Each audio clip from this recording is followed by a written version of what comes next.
नमस्कार। The world this week के इस प्रोग्राम में आपका बहुत बहुत स्वागत है। आज बात करेंगे हॉर्मुज स्ट्रेट के बाद मलक्का स्ट्रेट की। यह क्यों अचानक मलक्का स्ट्रेट सुर्खियों में आ गया है, और साथ ही चर्चा करेंगे संसद में जो विशेष सत्र बुलाया गया और 3 नए संशोधन विधेयक प्रस्तुत किए गए वो क्या हैं। जैसा कि जानते हैं, इन सभी विषयों पर चर्चा करने के लिए हमारे पॉलिटिकल साइंस और इंटरनेशनल रिलेशंस के हेड अभिषेक सर हमारे साथ हैं, जो इन तमाम विषयों पर आपको जानकारी देंगे। अभिषेक, बहुत बहुत स्वागत आपका। Thank you sir. पहले तो ये बताइए, अभी तक अमेरिका हॉर्मुज स्ट्रेट और इजराइल, ईरान, अमेरिका, ये तीनों हॉर्मुज स्ट्रेट को लेकर तो सारी दुनिया बड़ी चिंतित थी और बड़ा उस पर आप रोज अखबार में पढ़ रहे थे, खबरों में सुन रहे थे, ब्लॉक करने के लिए, ब्लॉक करने को लेकर, और अलग अलग सारे खबरों को आपने बहुत समय से देखा। ये अचानक मलक्का स्ट्रेट इतना चर्चा में क्यों आ गया, क्या वजह है? सर, अगर ट्रंप के जनवरी से लेके अब तक के जो भी उन्होंने एक्शंस लिए हैं, अगर आप उसको पॉइंट टू पॉइंट कनेक्ट करिए तो सर आप देखिए, कहीं ना कहीं चाइना आपको एक कॉमन फैक्टर नजर आएगा। अमेरिका के लिए China as a superpower जो है बहुत मेजर चैलेंज है, मेजर थ्रेट, बहुत बड़ा थ्रेट है। और अगर चीन इकोनॉमिकली अपलिफ्ट हो रहा है, डेवलप हो रहा है, तो अमेरिका जो है फिर वो इकोनॉमिकली वीक होगा। ये तो अमेरिका कभी चाहेगा नहीं। तो आप चाहे वेनेजुला वाला एपिसोड देखें, चाहे ईरान वाला एपिसोड देखें, स्ट्रेट ऑफ हार्मोज वाला देखें, और अब स्ट्रेट ऑफ मलक्का, इसमें कहीं ना कहीं ट्रंप के निशाने पर, उनके सेंटर पर चीन है।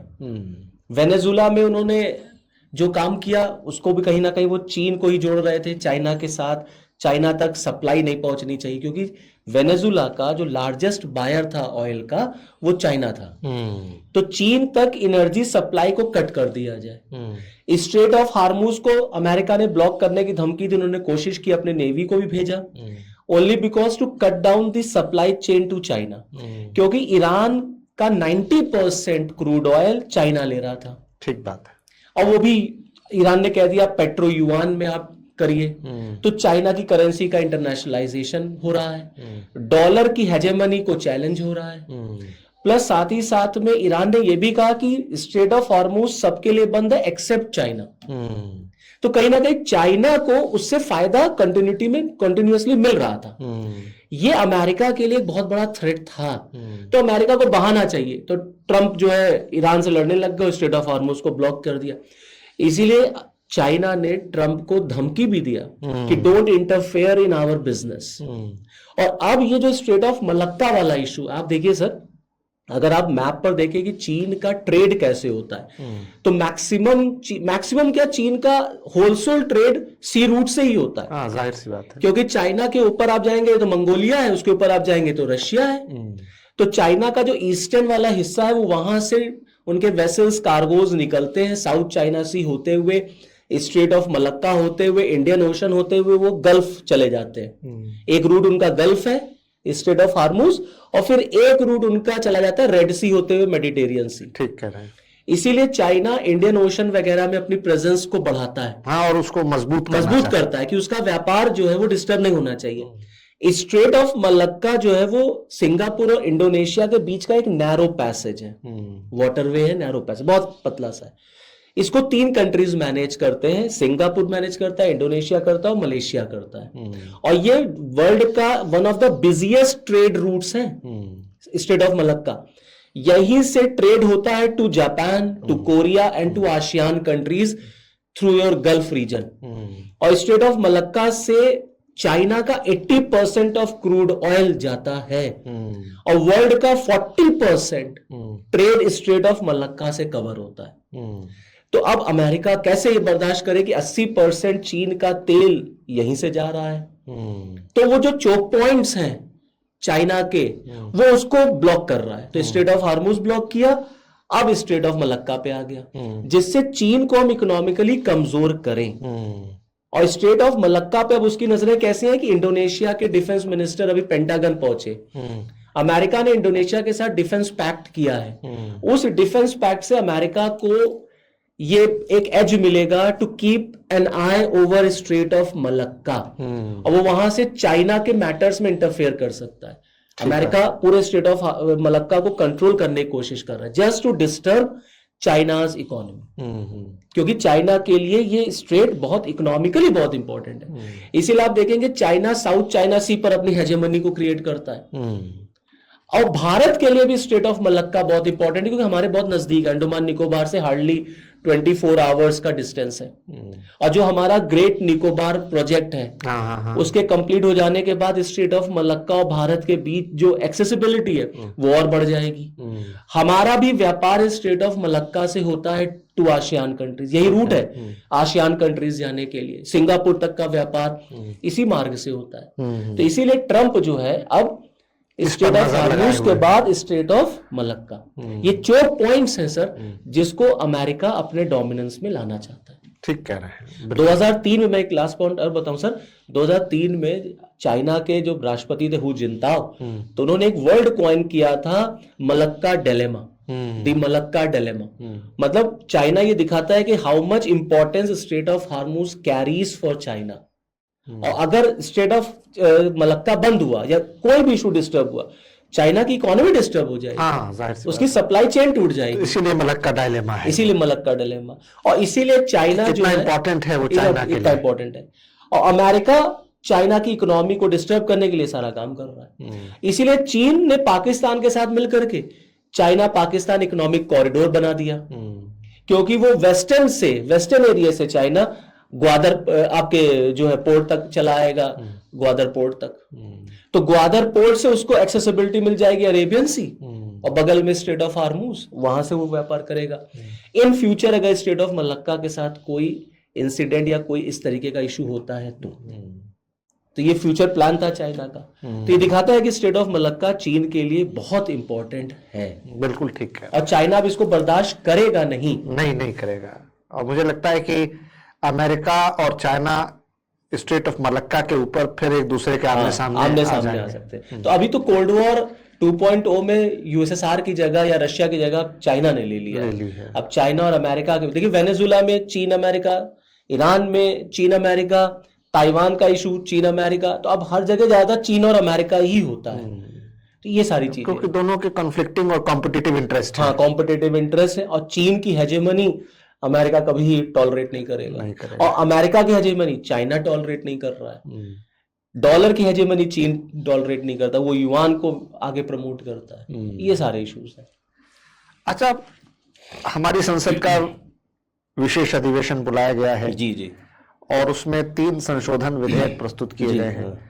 ये कौन से 3 संशोधन विधेयक हैं, और ये विशेष अधिवेशन एक तो क्या होता है, और इसको क्यों बुलाया गया, क्या इसके पीछे मकसद है? अगर सर इसको स्पेशल सेशन हम कहें तो मेरी राय में तो ये पहले तो मतलब गलत टर्म है special session. This is not special session, this should be called as special meeting. वो अलग बात है कि मीडिया में और न्यूज चैनल वगैरह में स्पेशल सेशन कहा जा रहा है, विशेष सत्र बुलाया, क्योंकि सत्र तो खत्म ही नहीं किया गया अभी। बजट सत्र 2 अप्रैल को रोका गया है और ये ब्रेक दिया गया, उसके बाद ये बुलाया मेरे ख्याल में बजट सेशन का ही एक्सटेंशन है। क्योंकि राष्ट्रपति ने अभी 17वां प्रोग्रेशन डिक्लेयर ही नहीं किया। सत्र कहाँ खत्म हुआ है? तो जब सत्र खत्म ही नहीं हुआ है तो इसको स्पेशल सेशन ना कहा जाए। लेकिन ठीक है, अखबारों में मीडिया वाले इसको स्पेशल सेशन कह रहे हैं। 3 दिन का स्पेशल सेशन बुलाया है, 16, 17, 18, जिसमें 3 बिल सरकार ने पेश किए हैं। एक नारी शक्ति वंदन अधिनियम है, वुमेन रिजर्वेशन अमेंडमेंट बिल है। दूसरा आपका डिलिमिटेशन कमीशन के सेटअप का है, और तीसरा आपका यूनियन टेरिटरीज से रिलेटेड अमेंडमेंट है, जिससे लोकसभा में यूनियन टेरिटरीज और स्टेट्स की जो रिप्रेजेंटेशन उसको बढ़ाया जाएगा। बिल्कुल ठीक कह रहे हैं। इसी के थ्रू डिलिमिटेशन जो है चर्चा बनी हुई है। तो अब ये डिलिमिटेशन जो है, मैं चाहूंगा आप इस पर कुछ डिलिमिटेशन का हिंदी में जो प्रयोग करते हैं शब्द, वो है परिसीमन। आम और सरल भाषा में अगर कहें तो reorganisation of each constituency in Lok Sabha and Vidhan Sabha after census is known as delimitation. हर सेंसस के बाद परिसीमन होना तय है जी। अच्छा, नियमता और नहीं हुआ अगर तो परिसीमन। मैं बता रहा हूं, जनगणना के आंकड़े प्रकाशित होने के बाद लोकसभा और विधानसभा चुनाव क्षेत्रों का पुनर्गठन करना फिर से उसका क्षेत्र निर्धारित करना, हाँ। ये परिसीमन कहलाता है, क्योंकि जनसंख्या बढ़ जाती है। और ये संवैधानिक प्रावधान है, अच्छा, आर्टिकल 82 में दिया गया है। अब आमतौर पर जब भी जनगणना होती है 10 साल बाद, जी जी तो जाहिर सी बात है कि जनगणना में बढ़ती हुई आबादी के हिसाब से जी, जो चुनाव क्षेत्र हैं लोकसभा और विधानसभा, उनमें आबादी का बहुत ज्यादा अंतर न हो, हाँ। कि किसी चुनाव क्षेत्र में ज्यादा मतदाता हैं, जी, जी। किसी में बहुत कम मतदाता हैं, 10% का आसपास ऊपर नीचे चलता है, इक्वल डिस्ट्रीब्यूशन लगभग समान होना चाहिए, जी। तो वो विसंगति ना आए हाँ, कि एक चुनाव क्षेत्र में बहुत ज्यादा है, दूसरे में बहुत कम है। तो जब जनसंख्या के आंकड़े 10 साल बाद आते हैं, तो लोकसभा विधानसभा क्षेत्रों को भी उसी जनसंख्या के अनुपात में फिर से पुनर्गठित किया जाता है, बनाया जाता है। इसको परिसीमन कहते हैं। तो जैसा कि मैंने आपको कहा कि ये हर 10 साल पर होना चाहिए जब जनगणना के आंकड़े आए, लेकिन हमारे यहाँ 1952, 1952, 62, 72, ये 3 तो परिसीमन हर 10 साल पर हुए। 10 साल पे हुए। उसके बाद 72 के बाद इस पर रोक लग गई, फिर 2002 में हुआ, 2002 में हुआ, यानी अब तक 4 बार परिसीमन हुआ है। वजह क्या थी रोक लगने की? कि 1971 में संसद में इस पर बड़ी चर्चा हुई कि लगातार आबादी बढ़ रही है, खासतौर से जो हमारे उत्तर भारत के राज्य हैं, उत्तर प्रदेश है, बिहार है, बंगाल है, यहाँ पर बढ़ी हुई जनसंख्या का लाभ इन राज्यों को मिल जाएगा और इनकी लोकसभा विधानसभा की सीटें तो बढ़ जाएंगी नॉर्थ स्टेट्स, नॉर्थ में, खासतौर से हमारे यूपी, बिहार, बंगाल जैसे जो राज्य हैं, पॉलिटिकली ज्यादा पावरफुल हो जाएंगे। पावरफुल हो जाएंगे। सिर्फ पॉलिटिकली ही नहीं, उस समय तो प्लानिंग कमीशन भी होता था। तो प्लानिंग कमीशन भी जो अपना रेवेन्यू एलोकेशन करता था, प्लान एलोकेशन करता था, उसमें एक क्राइटेरिया पॉपुलेशन भी होता था। तो प्लानिंग कमीशन से भी ये ज्यादा पैसा पाते थे। फाइनेंस कमीशन में भी एक क्राइटेरिया पॉपुलेशन होता है, तो फाइनेंस कमीशन का रेवेन्यू एलोकेशन भी ज्यादा इनको मिल जाता था। फाइनेंस कमीशन ज्यादा वेटेज देता है। जी जी जी। तीसरी बात ये थी कि जब ज्यादा आबादी होगी तो आपके यहाँ लोकसभा विधानसभा की सीटें ज्यादा होंगी, तो फिर आप ही तय करेंगे कि दिल्ली में सरकार किसकी बनेगी, प्रधानमंत्री कौन होगा, कौन सा बिल लोकसभा से पारित हो पाएगा, कौन सा नहीं पारित हो पाएगा। फिर राज्यसभा में भी चूंकि जनसंख्या के आधार पर राज्यसभा से भी राज्यों की सीटों का आवंटन होता है, तो वहां पर भी आपका अधिकार क्षेत्र बढ़ जाएगा।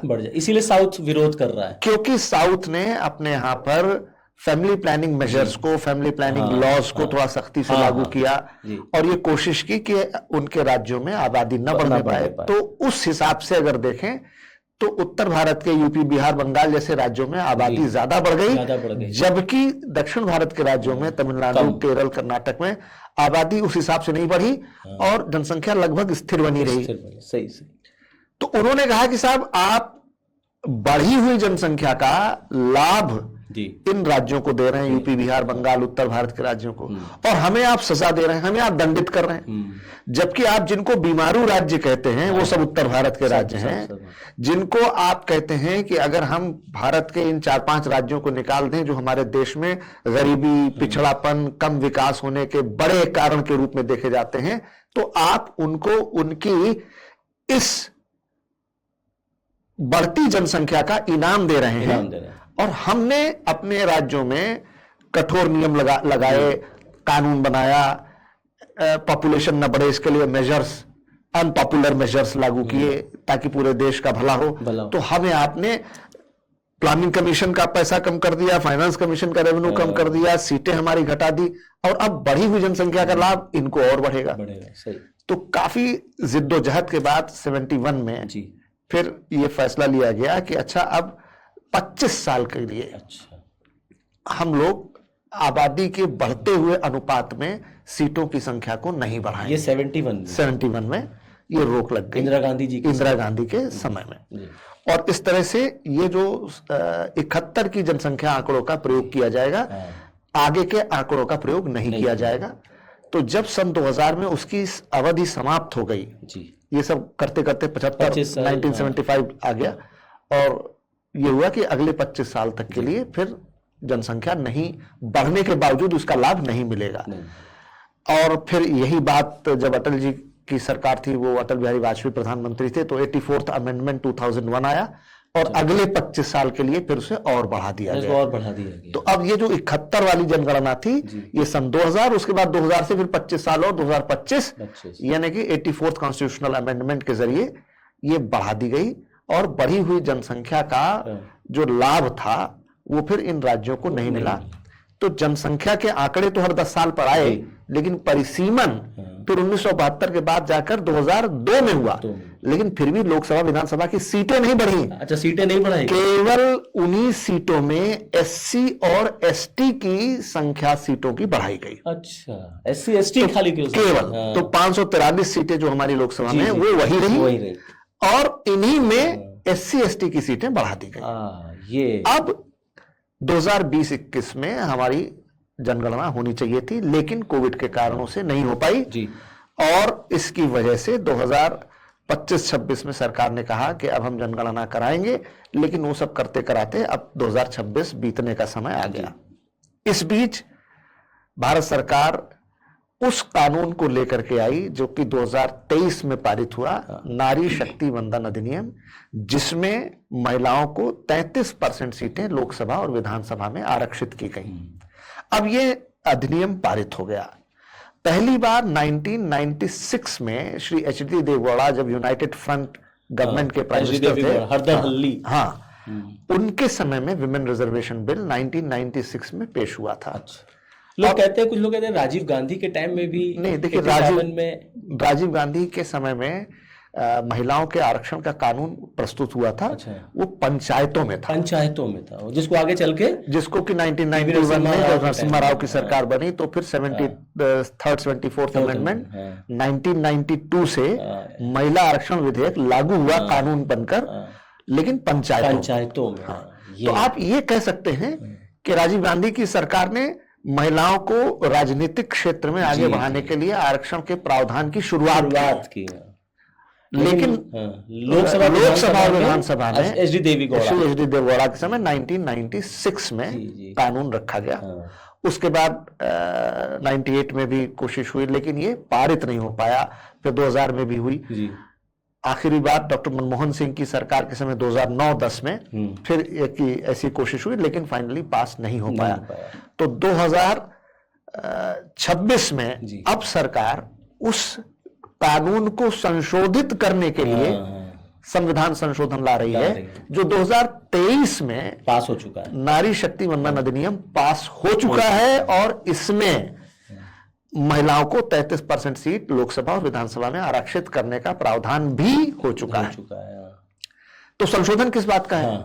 संशोधन इस बात का है कि नियमतः जब जनसंख्या के आंकड़े आ जाएं, यानी 2027-28 तक, तब जाकर के जो परिसीमन आयोग बनेगा, परिसीमन आयोग जब सीटें और बढ़ा देगा, जब सीटें बढ़ जाएंगी तो फिर महिलाओं को बढ़ी हुई सीट के आधार पर 33% सीटें आरक्षण मिलेगा। लेकिन ये सब करने में 2029 का इलेक्शन लोकसभा का बीत जाएगा और हो सकता है कि 2034 के लोकसभा इलेक्शन से पारित हो पाए। तो it will be too late. पहले भाजपा सरकार ने जब 2023 में कानून पारित किया था तो विपक्ष कह रहा था कि भाई 2023 में जब ये कानून पारित कर दिया है और आप महिलाओं के इतने हितैषी हैं, उनका आरक्षण चाहते हैं, तो इसे 2024 के लोकसभा से लागू कीजिए, क्यों आगे इलेक्शन था लोकसभा? तब बीजेपी सरकार का ये कहना था कि नहीं, जनगणना के आंकड़े आ जाए, परिसीमन आयोग बन जाए, तब बढ़ी हुई सीटों के आधार पर इनका आरक्षण देंगे। अब ये शिफ्ट हो गया बीजेपी का स्टैंड। अब उन्होंने कहा कि नहीं भाई, हम 2029 और 34 तक क्यों वेट करें, हम अभी इस कानून में संशोधन ले आते हैं और जो जनगणना और परिसीमन चल रहा है ये चलता रहे, हम 2029 के इलेक्शन से इसको लागू कर देंगे। अब विपक्ष ने अपना स्टैंड चेंज कर लिया है और 2011 की जनगणना ले लेंगे। हाँ, क्योंकि 2021 की जनगणना अभी हुई नहीं है, वो तो अब होगी। तो कोविड की वजह से 21 वाली हो नहीं पाई थी। तो अब 2011 के जनगणना के आंकड़ों के आधार पर महिलाओं को आरक्षण का जो लाभ है वो 2029 के लोकसभा इलेक्शन में दिया जाए। ये बीजेपी और सहयोगी दलों की मंशा है, जिस मंशा पर विपक्ष अब सवाल उठा रहा है। कितनी जल्दी क्यों कर रहे हैं? अब विपक्ष कह रहा है कि भाई आप पहले तो खुद टाल के ले गए और अब आप हमको जो है बता रहे हैं, यानी हम 2029 से लागू करेंगे।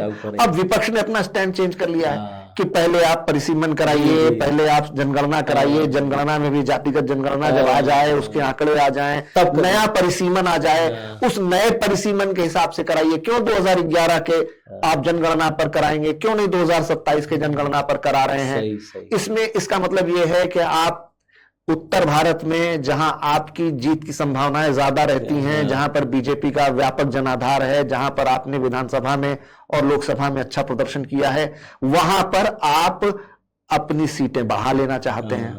और दक्षिण भारत के राज्य जहां पर आपका वैसा प्रभाव नहीं है, वैसा विधानसभा लोकसभा में प्रदर्शन नहीं है, सीटें कम है या नगण्य है या है ही नहीं, तो वहां पर आप सीटें घटा देना चाहते हैं। तो लोकसभा में फिर आप एक तरह से उत्तर दक्षिण का विवाद पैदा कर रहे हैं, प्रतिनिधित्व का घाटा पैदा कर रहे हैं, डेफिसिट ऑफ रिप्रेजेंटेशन। आप एक तरीके से लोकतांत्रिक विभाजन की बात कर रहे हैं। ये अब जो विपक्ष है अब वो इस पे ये सारी बातें उठा रहा है, तो इसलिए सारा वाद विवाद है। डीएमके के लीडर्स तो कल ब्लैक, हाँ, उन्होंने तो स्टालिन जो है, उन्होंने जो हमारे तमिलनाडु के चीफ मिनिस्टर, उन्होंने तो उसकी कॉपी को जला दिया, डिलिमिटेशन की कॉपी जला दिया। और डीएमके के लीडर्स तो इसको फेडरल स्ट्रक्चर के अगेंस्ट मान रहे हैं। भाई ये जाहिर सी बात है, उनका रिप्रेजेंटेशन तो कम हो ही रहा है। बीजेपी और सहयोगी दल अपना स्टैंड बदल चुके हैं। जी। कांग्रेस और उनके जो सहयोगी या विपक्ष के दल हैं, उन्होंने अपना बदल दिया, वो अपना स्टैंड बदल लिए हैं। दोनों एक दूसरे पर आरोप लगा रहे हैं कि ये राजनीतिक लाभ उठाने की कोशिश कर रहे हैं, इसके पीछे राजनीतिक मंशा है।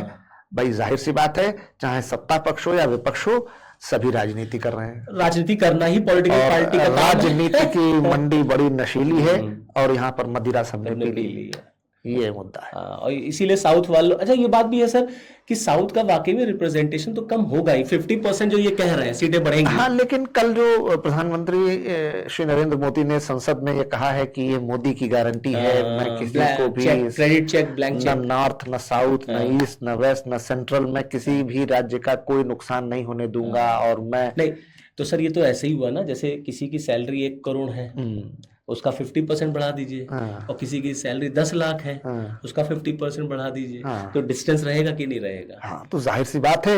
अब इसमें जो है परिसीमन आयोग जब बनेगा वो, अच्छा, इसलिए परिसीमन आयोग एक ऐसा आयोग है और वित्त आयोग जिनका गठन तो सरकार करती है, लेकिन उसके बाद उनकी कार्यप्रणाली में सरकार का कोई बहुत हस्तक्षेप और दखल अंदाजी नहीं रह जाता। टर्म्स ऑफ रेफरेंस उनके अपने ही, और वो अपना मोडस ऑपरेंडाई भी खुद तय कर सकते हैं। अच्छा, फार्मूला खुद बना सकते हैं, तय कर सकते हैं कि कैसे क्या करेंगे, और वो फिर मानना बंधनकारी होता है। ओके। और उसमें न्यायिक प्रक्रिया का भी हस्तक्षेप नहीं हो सकता उसकी रिकमेंडेशंस पर, क्योंकि वित्त आयोग भी अगर किसी को कितना भी पैसा देने की अनुशंसा कर दे, वो कहेगा हमें कमी मिला है, हमें, वो तो जाहिर सी बात। और विधानसभा लोकसभा की सीटों को लेकर के भी यही आरोप प्रत्यारोप विपक्ष और सत्ता पक्ष में लगेगा कि साहब जानबूझकर हमको कमजोर किया जा रहा है। जैसे तमिलनाडु की 39 सीट्स हैं, वो बढ़ के 59 हो जाएंगे, लेकिन उत्तर प्रदेश की 80 सीट है, ये बढ़ के 120 हो जाएगी। तो कहाँ 59 और कहाँ 120? यही विवाद, तो ह्यूज डिफरेंस तो है ही है।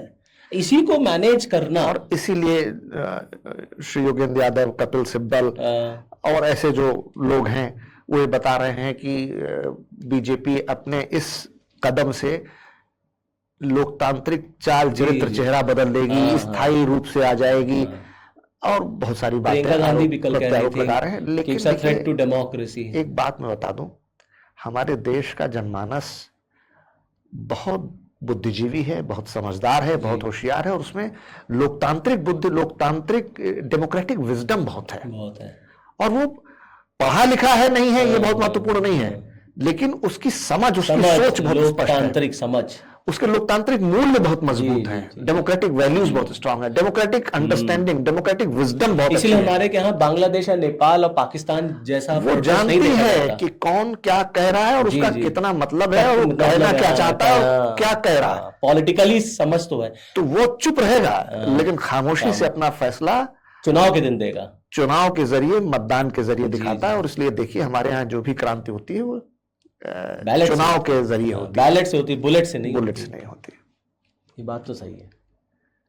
तो हमें अपने देश की जनता पर विश्वास रखना चाहिए, और जनता से यदि कोई छल करेगा तो निश्चित रूप से वो लोकतंत्र में विफल हो जाएगा।